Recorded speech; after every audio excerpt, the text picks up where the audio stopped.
गावचो वार असलो की आमच्याकडे परी असतात. आज मी आणले बांगडे आणि सौंदाळे. सौंदाळे तळूचे आणून स्वच्छ साफ केलं. त्याला लावले मीठ, आगळ, हळद, लाल तिखट आणि गडबडीत आला लसूण पेस्ट लावून विसरले. ती लावतो कशाक तर हिमसाण येताने म्हणा. कधीतरी लसूण आणि सगळ्याच माशांक घालतो असं नाही, आला वाटपात पण घालतो. आणि बांगड्याक ना जरा हिमसाण असतं, त्यामुळे त्याका जरासा आला लसूण पेस्ट लावलास आणि तळशात तर चविष्ट आणि अप्रतिम लागतात. असे करून बघा. तोपर्यंत तेल तापत ठेवलं. तांदळाचं पीठ आणि रवो त्याच्यात ते गोळवलं आणि सौंदाळे 4-5 आणि 2-3 बांगडे चुरचुरीत तळून घेतले.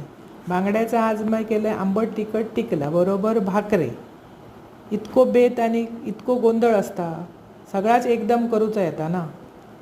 पण असे चुरचुरीत तळून जर खाल्लास बरोबर ताकाची कढी पण असं तर अप्रतिम आणि चविष्ट लागतात. असे आणा सौंदाळे किंवा बांगडे, तळा, खावा. आवडतले तुमकां. आवडल्यास पटकन चॅनल सबस्क्राईब.